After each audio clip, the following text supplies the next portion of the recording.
El día de hoy nos encontramos con Francisco Polo, administrador en sistemas y especialista en implementación de procesos tecnológicos, quien hoy nos hablará de un tema que se viene hablando frecuentemente en Colombia por estos días y es la facturación electrónica. ¿Cómo estás, Francisco? Muy bien, gracias, Ana. Bueno, bienvenido. Yo sé que tú eres un experto y un conocedor de este tema, pero quisiera que arrancáramos por el detalle o el resumen general de qué es la facturación electrónica. Ok, la facturación electrónica es la metodología por la cual la DIAN quiere que las transacciones que realice un vendedor y le deba entregar un documento al cliente lo haga de manera electrónica, lo que hace mucho más fácil para aquel que emite y aquel que recibe el manejo de documentos físicos. Eso es lo que va a hacer facilitar. Recordar que el concepto electrónico no es solamente un PDF. Aquí técnicamente entra un elemento que es un archivo tipo XML. ¿Qué beneficios tiene la implementación de la facturación electrónica? Hay tres agentes en este caso. Está quien emite la factura, quien la recibe y la misma DIAN. ¿Sí? Para quien emite la factura es un proceso de disminuir el consumo de papel. Internamente los procesos se hacen más ágiles, ya que al tener un documento electrónico puede fluir mucho más fácil.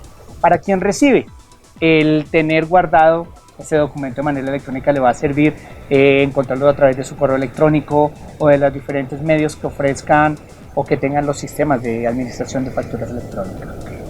¿Cómo se puede controlar a título legal, cómo se puede ver ese documento que, digamos, en nuestro país con toda la trazabilidad que llevamos de esa facturación, el radicado, la firma, el sello, a migrarlo a un correo y de pronto que se sienta que no existe ese valor de recibido? ¿Cómo se manejaría con la facturación electrónica? Ok, el manejo, y fue perfectamente estipulado, debe tener una emisión del documento en un formato que se denomina XML, viéndolo desde el usuario que va a recibir el documento. Y el otro es que va a ir acompañado de una representación gráfica de ese XML. Nosotros podríamos decir, no entendemos lo que viene en el XML. La representación gráfica, que es un PDF, debe ir acompañándolo para el usuario. Siempre debe ir acompañando al usuario el documento. Ese documento ya me da a mí una garantía de que características como un código QR le permite validar que la información que va dentro de la representación gráfica es la correcta. Una. La otra, debemos permitirle a quien va a recibir la factura hacer un acuse de recibo, que hoy se hace. Dentro de los aspectos y procesos manuales siempre hay un acuse de recibo, se firma una lista, se firma la copia de una factura. En este momento lo debo hacer totalmente electrónico. Entonces tengo el XML, el PDF y un acuse de recibo. Y ya la normatividad que sacó el Ministerio de Comercio, en donde dice que ese documento emitido es un título valor, nos garantiza que es un documento que yo puedo comerciar. Y ese proceso de transferencia de datos, la empresa factura o el vendedor más bien factura, le llega al cliente, de manera simultánea llega a la DIAN. ¿Cómo es esa comunicación, esa interrelación entre los diferentes actores? Aquí hay un cambio muy interesante y es algo muy importante. El cliente, que es el que va a recibir la factura, debe proporcionar un correo electrónico al cual le voy a hacer llegar esa factura. ¿Listo? Es una manera de avisar. Es muy importante que esos correos que nosotros estemos facilitándole a las personas que facturen sean de consulta, sean realmente que existen, o si no perdería todo el sentido. Muchos se pueden validar, muchos otros es imposible validarlos. ¿Qué sucede? La seguridad de esto radica en que el que emite la factura debe guardar el registro por 5 años. Al igual que se lo estoy enviando al cliente y a la DIAN, ese registro debo mantenerlo 5 años. ¿En qué formato? Por lo menos el XML. Y debe ser guardado ya sea en el software propio o a través de los proveedores tecnológicos. ¿Qué es un proveedor tecnológico? Ok. Proveedor tecnológico es aquel que ha cursado todo un proceso en el cual ha validado un software y quiere comercializar el servicio de ese software. Para eso tiene que pasar una serie de puntos que la DIAN dispuso, como es 20.000 VTs de patrimonio líquido y 10.000 VTs en activos fijos tangibles. Estar inmerso en el proceso de implementar 27.001 o tener 27.001. Esas son las bases. ¿Qué da de más ser un proveedor tecnológico? El hecho de asegurar que tiene un software ya validado por la DIAN. Yo puedo tener mi propio software y con ese software yo puedo enviar las facturas a la DIAN. Hay otras empresas que no. O sea, si un empresario te preguntara ¿qué es mejor, montar el sistema o contratarlo con un tercero? ¿Tú qué le dirías? Uy, bueno, esto es algo interesante, ¿eh? Entrar a desarrollar el propio software, hay algunas empresas de muchos sectores que curiosamente uno dice son de salud. ¿Y para qué están desarrollando su propio software? Es una decisión interna. Por agilidad, por carga, lo importante es saber que voy a contar con la herramienta. Yo sí recomiendo, y muchos lo dicen así, zapatero a tus zapatos. Si tú no haces software, cómpralo o usa un servicio de un tercero. Claro. ¿Cómo garantiza ese tercero la seguridad de la información para el cliente? Ok, ya sus procedimientos. El tener ISO 27000, ya unas normas de aseguramiento de la información. ¿Sí? La otra son las políticas internas. El hecho de tener el sistema de una manera que replique yo la información, que en cualquier momento yo no la pierda por una caída o un daño de mi sistema. Tengo que tener sistemas de réplica para que pueda ser mucho más fácil el control y no pierda información. ¿Cómo es la comunicación entre los software o cómo se implementa ese software dentro de una empresa? Ejemplo, yo tengo un ERP o cualquier sistema de facturación que tenga. ¿Cómo logro que esos dos, el software del proveedor tecnológico y el software de contabilidad, se entrelacen y den un resultado final? Ok. El sistema de facturación actual con el que cuentan los clientes no debe modificarse. No implica que haya una modificación, es algo muy importante porque muchas empresas dicen, me toca cambiar, tengo que incurrir en un gasto adicional. No, acá la idea es que sí haya una interfase, que de alguna manera los datos del sistema facturador actual, sea un ERP o un propio sistema facturador, que solo facturación, le entreguen la información al software que construye el XML para enviar al cliente y a la DIAN. Esa interfase puede ser desarrollado por quien es el generador de la información o, si tengo un proveedor tecnológico, hace el desarrollo respectivo. Acá lo que es importante es definir claramente que la información que yo voy a trasladar al sistema de factura electrónica sea igual al que yo tengo en mis facturas. ¿Sí? Que no haya modificación, que no falte ningún cambio. ¿Cuándo empieza a regir este proceso de facturación electrónica? Bueno, eso es algo que ya empezó a regir desde el 1 de enero de este año. En el 2007 había una resolución que manejaba las facturas electrónicas, no bajo las normas actuales, sino bajo las normas estipuladas en ese momento, en el 2007. Esa resolución dejó de funcionar, o la norma que la cobijaba, el 31 de diciembre del 2017. Se extiende y tienen que entrar el 1 de abril. Son las empresas que tenían resolución de factura electrónica. El siguiente grupo se define en el mes de febrero y son todas las empresas grandes contribuyentes que entran el 1 de junio de este año. ¿Sí? Ya. Eso es ya, correcto. Y la ley 1819 de reforma tributaria decía que todas las empresas, todas aquellas que generaban IVA o impoconsumo, tenían que entrar el 1 de enero del 2019. Aquí hay que aclarar, una cosa es estar listos y empezar el proceso el 1 de enero. Y perfectamente lo que dice la ley es, tienen que arrancar el 1 de enero. O sea, mi emisión de facturas empieza el 1 de enero del 2019. Digamos que esto puede llegar a ser un tema complejo, la migración, la actualización, y un empresario, una persona independiente más bien, o una empresa pequeña, podría pensar que esto es costoso o engorroso. ¿Qué deberían saber para poder tener en cuenta la importancia de esto y los beneficios que trae? Ok, es algo muy interesante saber que La factura electrónica no es solamente el proceso de factura electrónica. Y cuando se empieza uno a trabajar con ella, empieza a darse cuenta de que dentro de la empresa y fuera de la empresa hay procesos que se afectan. Los independientes por el momento, solamente aquellos que tienen cierto valor de ingreso, cierto monto de ingreso en el año, esos independientes tienen que empezar con factura electrónica ya. ¿Sí? O sea, hablamos del 1 de enero del 2019. Aquellos independientes que tengan aproximadamente 350 millones de pesos facturados durante el año, ya les toca. Si hablamos de empresas pequeñas y facturan IVA o impoconsumo, les toca, entran sin ningún inconveniente.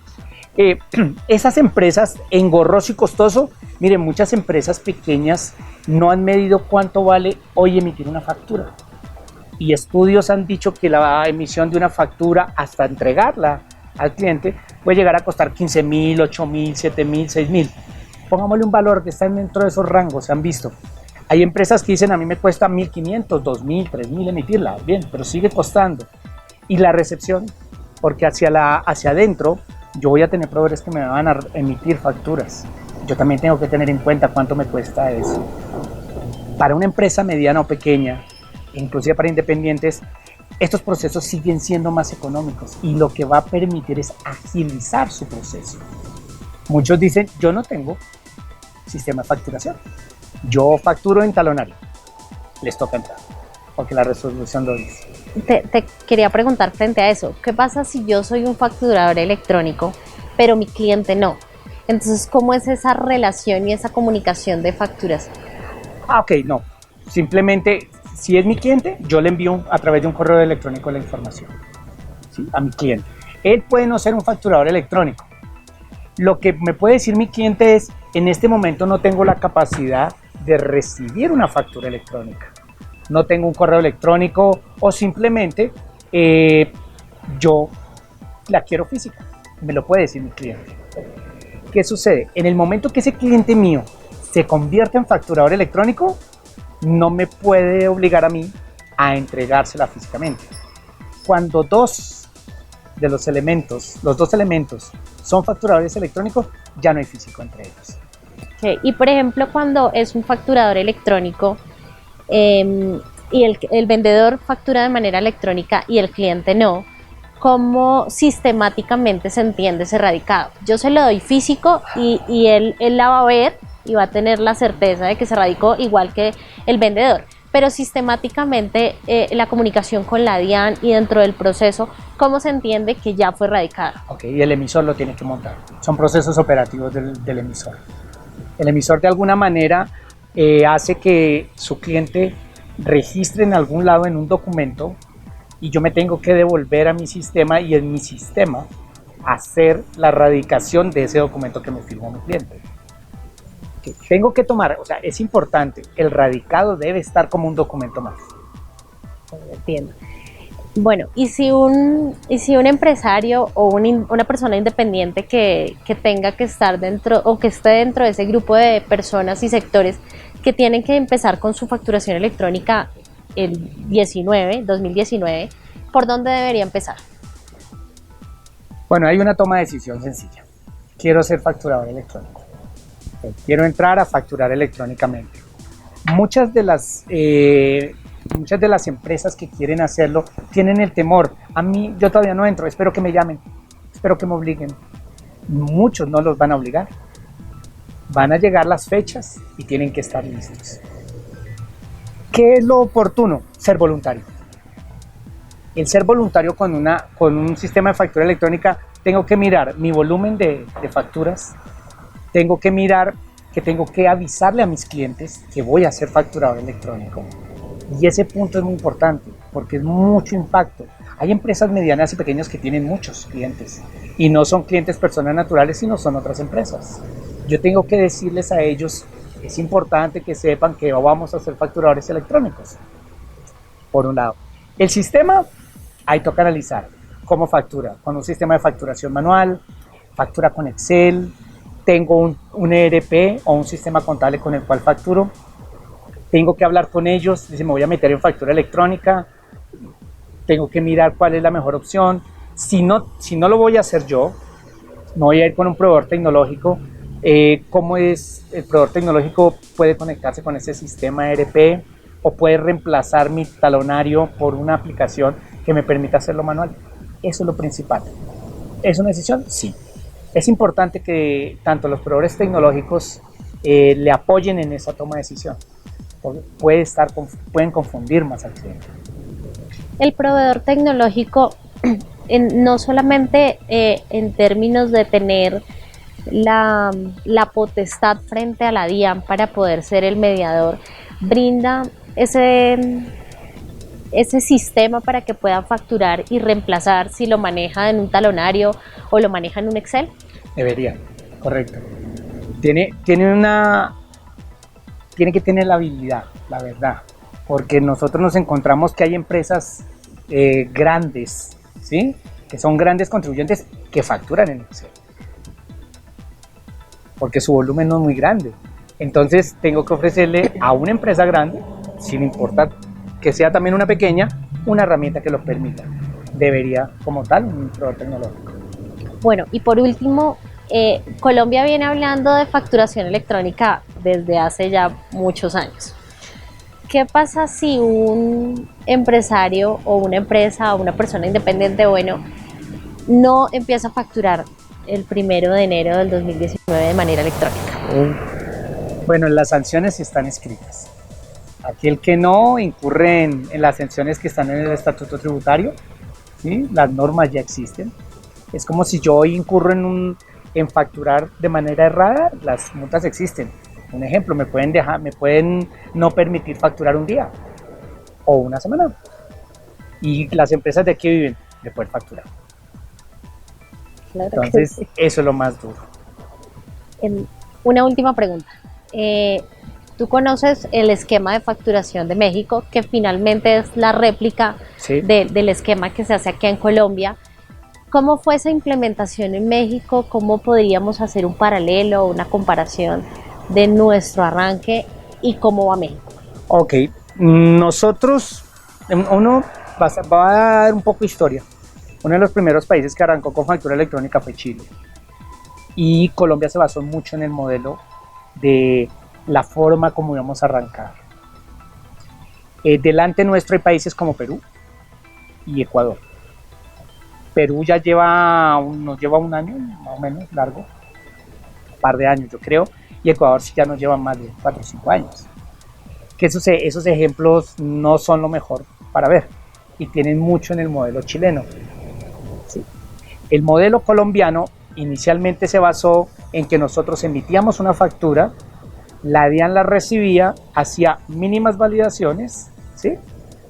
Y eso quedaba inmediatamente registrado en la DIAN. Modelo tranquilo y sencillo. ¿Qué sucede? No hay validaciones, no hay grandes validaciones. Cuando empiezan ya y se empieza a ver uno el mercado, se requieren hacer validaciones. Las validaciones, como lo hacen países como Ecuador y Perú, que son validaciones en línea, requieren de una infraestructura muy grande, ¿sí? De la entidad que hace esto. O sea, en este caso tendría que ser la DIAN. El ejemplo claro que fue Ecuador, en donde ha sido caótico y tener que hacer procesos batch, o sea, en la noche totalmente, y no todo en línea, hizo mirar un poco a qué es el modelo mexicano. El modelo mexicano tiene en la mitad entre la DIAN y el usuario que está enviando la factura, digamos directamente el usuario, tiene unos entes que son unos proveedores autorizados que permiten hacer las validaciones, y ellos son los que le dicen a la DIAN, ellos lo que le dicen al cliente si su factura está buena o no, y luego se la remiten, en este caso a la entidad tributaria en México. Colombia va a lo mismo.